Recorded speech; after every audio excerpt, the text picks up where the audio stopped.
If you're dying to know where to start playing as or against your friendly neighborhood space vampires in 11th edition of 40k, this is the video for you. Dot Crump here. I'm a top 100 player. I'm a professional Warhammer 40,000 coach. I'm actually a chiropractic neurologist, so I like to take a lot of my background from treating patients and thinking critically and installing it into Warhammer 40,000. So I'm here to help you develop strategic thinking and critical thought to make sure that you are the best player that you possibly can be. So let's talk about the freaking Blood Angels. I love them. They're one of my favorite armies. They're actually one of the most popular armies out there. Makes sense. A lot of people like the same thing. I get it. But some people are very worried to play against these guys. And I keep getting the burning questions of how strong are they in 11th edition. Now, I've got a handful of games with them, and I can tell you right off the freaking bat, these dudes feel great. So in this video, I'm going to talk about why they feel great. I'm going to talk about certain units that may have gotten better or worse. I'm going to talk about the dispositions that we have accessible to us and some of the new ways we get to play. So buckle on in. It's going to be short and sweet, and we're going to get you a head start on Blood Angels. So right off of the bat, what you need to understand about 11th edition is that fast melee be good. Fast shooting be good as well. Fast things be good. This really isn't all that different from 10th edition. The main difference is that with the new terrain layouts that we have, it really rewards fast staging units. Because with that beautiful loan up 15 or even 12, which you guys will see in the rules here in a few days when the digital rules come in, that you're going to be able to get on all of your infantry, beasts, and swarms, you can really stage yourself in places on the maps that you never could have done in 10th edition. Blood Angels love this because with their base move of 12 on practically everything in their army, due to the fact that everything's a jump pack, it really lets them get to the places that they need to get without really exposing themselves all that much. They've also got tons of ways to give themselves bonuses to charge due to some of the new detachments that they have access to. It is very cool. Now, they did lose a few things, and it is likely that we are going to see a few points hikes when the points are revealed tomorrow. This is all due to the Warcom article that was just released saying that a lot of your super hard-hitting fast melee is probably going to get a little bit more expensive. So I am expecting to see these guys take a little bit of a points hike, but the way they play on the table is undeniably quite good. Okay, now another reason that I really love these guys is because of how their characters operate. A lot of people don't like Mephiston that I've got pictured here, but Mephiston is a freaking brick.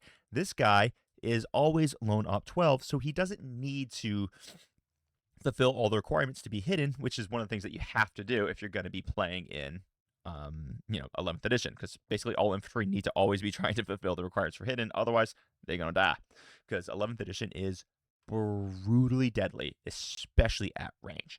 So having that innate loan up is really good for him. You've also got Dante, you've got Lamartes, you've got actually even Astaroth is actually relatively interesting in 11th edition. So due to the fact that you can take these other 1 point detachments to run with your big units. So I really like the way it works. Let's get into what some of these dispositions are so that we can start building our thought processes around the new games of 40k. All right, so with the new dispositions, Blood Angels got 3 1 detachment points once, just like basically everyone else did. And they got new detachment points assigned to some of their old detachments. So we currently have 3 Purge the Foes, 1 Take and Hold, 0 reconnaissance, which is a bit of a surprise, 2 disruption options, and 2 priority assets. Now, you can, of course, also pair these dispositions with the ones that are in the Space Marine Codex as well, but for right now, this is what is exclusive to the Blood Angels. So we've got the Incarmine Spear type, which gives you the disposition of disruption, which is decent, but it's really tricky because it requires lots of actions and being everywhere on the board. Now, Blood Angels like that play because they're really fast, but sometimes it can be hard to get a ton of units there just to be doing actions with.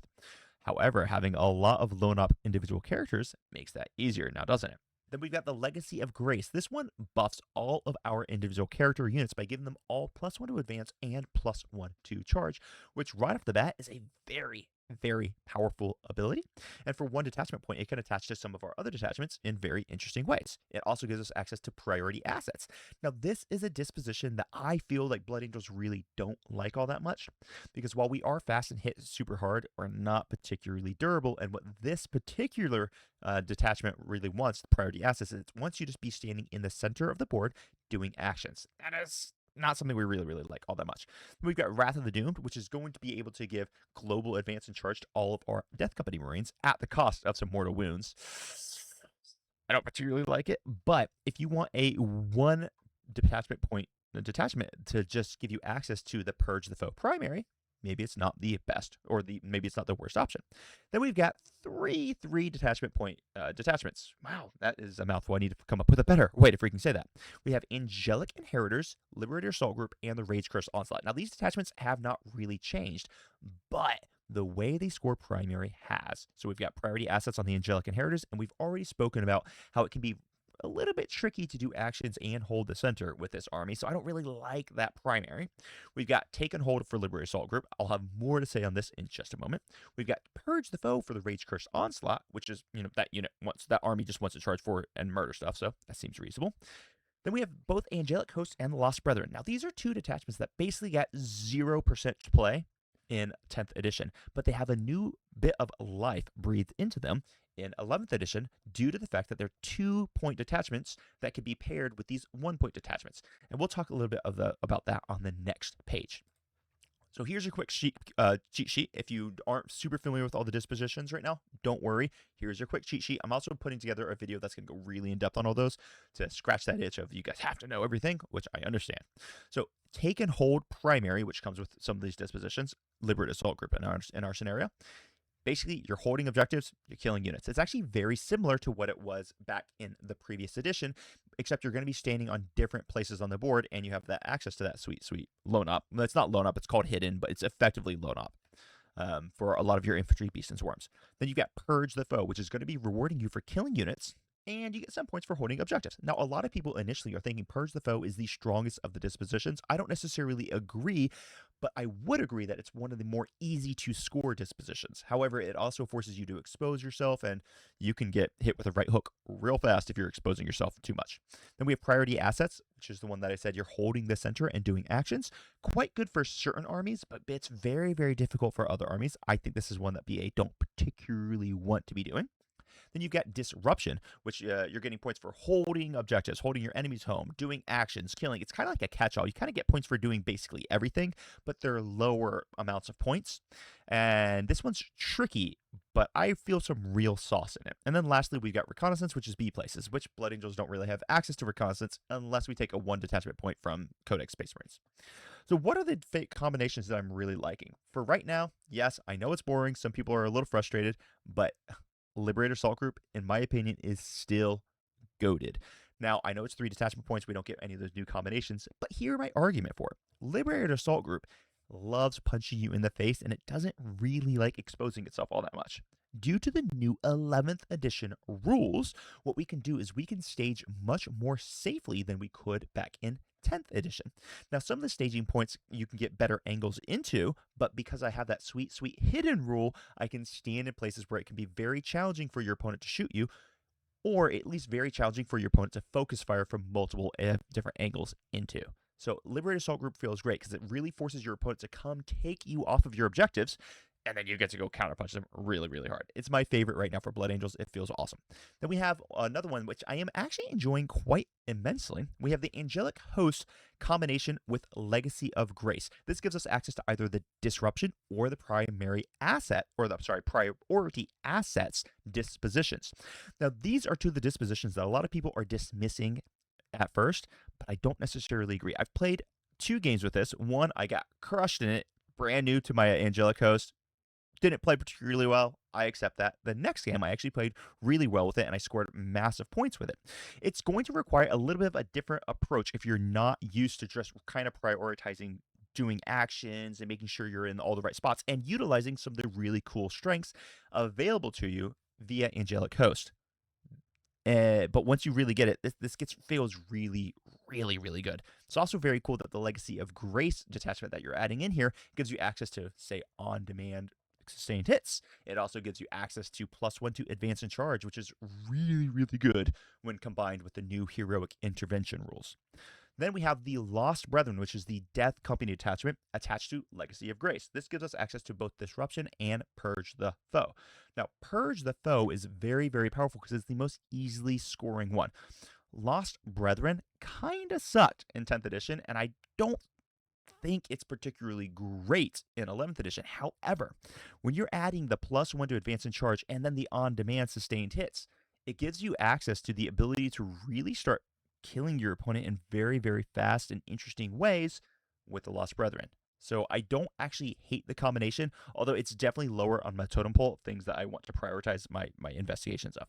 Then I've got one more thing that I'm really curious about, which is the Legacy of Grace plus Encarmine Spear plus Wrath, which is the new Death Company 1 detachment point, which gives them access to advance and charge.